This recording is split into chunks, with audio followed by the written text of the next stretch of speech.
खान पान की कुछ चीज़ें जहाँ एक और आपके शरीर का वृद्धि और विकास करती हैं, वहीं दूसरी ओर कुछ आहार द्रव्यों के जो संयोग हैं वो हमारे लिए हानिकारक सिद्ध होते हैं और उसका ज्ञान होना बहुत अनिवार्य है। नमस्कार, मेरा नाम डॉक्टर साक्षी, मैं मेडिकल ऑफिसर डायरेक्टरेट ऑफ आयु से। आज मैं चर्चा करूंगी विरुद्ध आहार के विषय में। तो विरुद्ध आहार का आयुर्वेद में बहुत ही विस्तृत वर्णन किया गया है हमारे आचार्य द्वारा, जैसे आचार्य चरक और आचार्य वाग्भट ने इसका विस्तृत वर्णन किया है।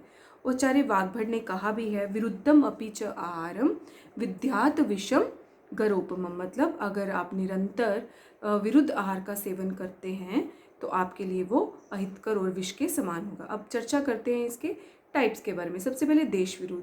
देश का यहाँ तात्पर्य है प्रदेश से। तो अगर आप जहाँ पर पैदा हुए हैं, जैसे अगर आप गर्मी वाले प्रदेश में पैदा हुए हैं तो आप गर्म ही आहार विहार अडॉप्ट करते हैं तो वो आपके लिए देश विरुद्ध होगा। ठंडी जगह अगर आप पैदा हुए हैं तो आपके लिए ठंडी चीज़ों का खाना वो क्या होगा, देश विरुद्ध। तो अब दूसरा आ जाता है हमारा अग्नि विरुद्ध। अग्नि विरुद्ध क्या है कि आपकी जो डाइजेशन पावर है, हर व्यक्ति की अग्नि अलग है, प्रकृति भी अलग है। जैसे वातज वालों की विषमग्नि, कभी वो पचा लेते हैं कभी नहीं। अगर हम उनको रूक्ष अन्न देंगे तो उनके लिए अहितकर होगा। पित्तज वालों की तीक्ष्ण अग्नि है तो वो बहुत जल्दी खाने का डाइजेशन कर लेते हैं तो उनके लिए उपवास जो है अहितकर है। कफज वालों की मंद अग्नि है, स्लो डाइजेशन है, तो अगर आप उनको गुरु आहार देंगे तो वो उनके लिए अहितकर होंगे। फिर आता है काल विरुद्ध। काल विरुद्ध मतलब जो काल है, जैसे ठंडी का काल है या ठंड का मौसम है, विंटर सीजन है, अगर आप ठंडी चीज़ों का सेवन करते हैं तो वो आपके लिए अहितकर है। तो अगर ग्रीष्म ऋतु है तो उष्ण आहार द्रव्यों का सेवन करते हैं तो वो अहितकर है। फिर बात करते हैं सातवें विरुद्ध की। सातवें का मतलब है जो बॉडी में सातवें हो गया हो, अडेप्ट हो गया। जैसे अगर कफज प्रकृति का व्यक्ति है, वो तीखा रस पसंद करता है तो वो उसको क्या हो जाएगा, सातवें हो जाएगा। तो अगर वो उसके विरुद्ध मीठे रस का सेवन करेगा तो उसके लिए अहितकर होगा। फिर हुआ बात करते हैं दोष विरुद्ध की। अगर किसी की वातज प्रकृति है तो वातज का जो गुण है वो है, वात का जो गुण है वो है रूक्ष शीत लघु सूक्ष्म चल विशद खर। तो अगर वातज प्रकृति का व्यक्ति वात रूक्ष शीत लघु इन द्रव्यों का सेवन करता है तो उसे लाभ नहीं मिलेगा। फिर हम बात करते हैं संस्कार विरुद्ध। संस्कार से यहाँ तात्पर्य है खाना बनाने की विधि। अगर विधि विधान से खाना नहीं बनाया जाएगा तो वो अहितकर होगा। जैसे शहद को गर्म करके नहीं खाना। तो आयुर्वेद में आहार बनाने की विधि का भी वर्णन है। फिर है वीर्य विरुद्ध। वीर्य मीन्स आप दो प्रकार के आहार द्रव्य हैं, शीत और उष्ण, ठंडा और गर्म। जैसे मछली और दूध का सेवन, मछली का वीर्य उष्ण है और दूध का वीर्य शीत है। अगर आप इनका सेवन करते हैं तो अहितकर रहता है। फिर है कोष्ठ विरुद्ध। कोष्ठ का यहाँ तात्पर्य है पचाने की शक्ति और आपके मल मूत्र की हैबिट्स। जैसे एग्जाम्पल देती हूँ, मृदु कोष्ठ का जो व्यक्ति होगा, पित्त प्रधान होगा, उससे कोई भी जब खाने की चीज़ देते हैं तो वो जल्दी ही स्टूल पास करता है। अगर आप ऐसे व्यक्ति को गुरु आहार देंगे तो उसके लिए अहितकर होगा। फिर बात करते हैं अवस्था विरुद्ध। अवस्था का यहाँ तात्पर्य आप कैसा काम करते हैं। अगर आप पूरा दिन धूप में काम करते हो, घर आकर आप वातज आहार विहार को ऑप्ट करते हैं तो आपके लिए अहितकर होगा। इसके ऑपोजिट अगर आप सेडेंट्री लाइफस्टाइल ऑप्ट करते हैं और फिर गुरु आहार का सेवन करते हैं तो वो आपके लिए क्या होगा, विरुद्ध होगा। फिर आता है क्रम विरुद्ध। क्रम का यहाँ तात्पर्य है सुबह से लेके रात्रि तक। आयुर्वेद में दिनचर्या का वर्णन, जहाँ पर स्टेप बाय स्टेप आपको कैसा लाइफस्टाइल डेली रेजिम फॉलो करना चाहिए उसका वर्णन है। उसी के अनुसार हमें अपनी जो दिनचर्या है उसको फॉलो करना चाहिए। फिर क्रम विरुद्ध में षड्रस का सेवन भी है। आयुर्वेद में पहले मधुर, अम्ल, लवण, कटु, तिक्त, कषाय, इस प्रकार से रसों को सेवन करने का क्रम बताया है। लेकिन हम क्या देखते हैं कि लोग जो स्वीट डिश है वो अंत में खाते हैं, जबकि सबसे पहले मधुर रस का सेवन होना चाहिए।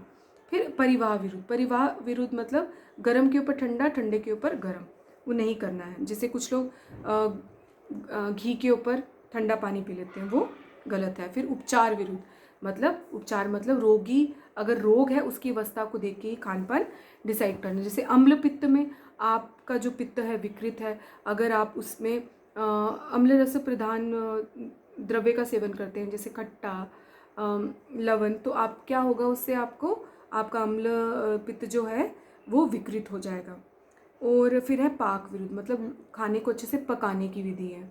अगर आप कच्चा अन्न खाते हैं वो भी हानिकारक है, अगर आप पक्का अन्न खाते, अगर हद से ज़्यादा गला अन्न खाते हैं वो भी आपके लिए हानिकारक है।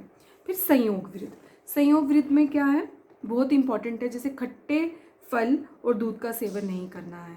फिर मिल्क शेक्स का सेवन नहीं करना है, जिसमें फल और दूध इनका हमें इकट्ठा सेवन नहीं करना है। जबकि हम देखते हैं कि मिल्क शेक्स और फ्रूट कस्टर्ड का बहुत ही ज़्यादा हमारी सोसाइटी में प्रचलन है, जबकि हमें वो नहीं खाना।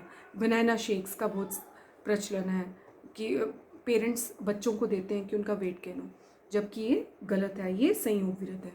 फिर दूध और नमक नहीं लेना, जैसे कुछ लोग क्या करते हैं दूध के साथ ये नमकीन रोटी लेते हैं, वो विरुद्ध है। फिर आपका आता है दही और दूध, जैसे कुछ लोग क्या करते हैं कड़ी या कोई भी खट्टी सब्ज़ी उसके साथ खीर ले लेते हैं, वो गलत है। अगर आपको फ्रूट्स के साथ दूध लेना है तो आप ड्राई फ्रूट्स ले सकते हैं। फिर हृदय विरुद्ध, हृदय से यहाँ तात्पर्य है आपके मन का, तो मन की अवस्था को देखकर ही आपने खाना खाना है। जैसे क्रोध, शोक, भय की अवस्था में आपने खाना नहीं खाना है। आपका मन नहीं है तो नहीं खाना, क्योंकि आपके मन के भावों का इफेक्ट आपकी अग्नि पर पड़ता है। फिर संपत विरुद्ध, मतलब खाने को अच्छे से फ्रेश फूड खाना है आपने, सड़ा गला नहीं खाना। फिर विधि विरुद्ध, खाना बनाने की और खाने की दोनों विधियाँ बताई गई हैं आयुर्वेद में, हमें उसका फॉलो करना चाहिए अगर आप चाहते हैं कि आप में शरीर की वृद्धि हो और मानसिक वृद्धि भी हो। तो ये तो बात हुई कुछ आहार विरुद्ध जो कॉम्बिनेशंस थे उनकी। तो अब हम बात करेंगे बीमारियाँ। तो आयुर्वेद में कौन कौन सी बीमारियाँ बोली हैं जो कि विरुद्ध आहार के सेवन करने से होती है। तो जैसे सबसे पहले कुष्ठ रोग है, तमाम स्किन डिसऑर्डर्स, फिर पांडु है जिसे एनीमिया कहते हैं, फिर इनफर्टिलिटी है, फिर आपका अजीर्ण रोग है, भगंदर है, ये सब चीज़ें आपके विरुद्ध आहार सेवन करने से ये सब रोग होते हैं। अब आयुर्वेद में जो ये विरुद्ध आहार है जो हमें सातम्य हो गया होता है, इसको धीरे धीरे आपने छोड़ना है और हितकर आहार को अपनाना है। आयुर्वेद में क्या बोला है, 1/4 1/4 या 1/16वां भाग आपने अहितकर आहार छोड़ना है और उसकी जगह आपने हितकर को ऐड करना है। एक बार रिपीट करती हूँ, 1/4 भाग आपने या 1/16 आपने अहितकर जो आपके लिए अनफेवरेबल है वो आपने छोड़ना है और उसकी जगह आपने हितकर को ऐड करना है।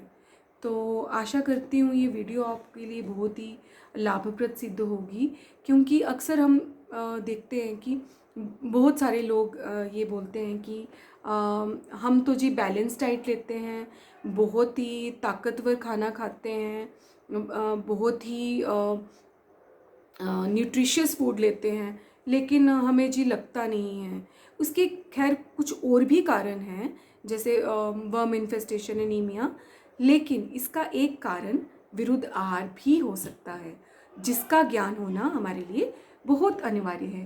तो आशा करती हूँ आपको ये वीडियो बहुत ही ज़्यादा पसंद आएगी। अगर पसंद आएगी तो प्लीज़ लाइक सब्सक्राइब करना ना भूलें, और फिर से मिलूँगी अपनी एक नई वीडियो के साथ। बहुत बहुत धन्यवाद। जय आयुर्वेद, जय धन्वंतरि।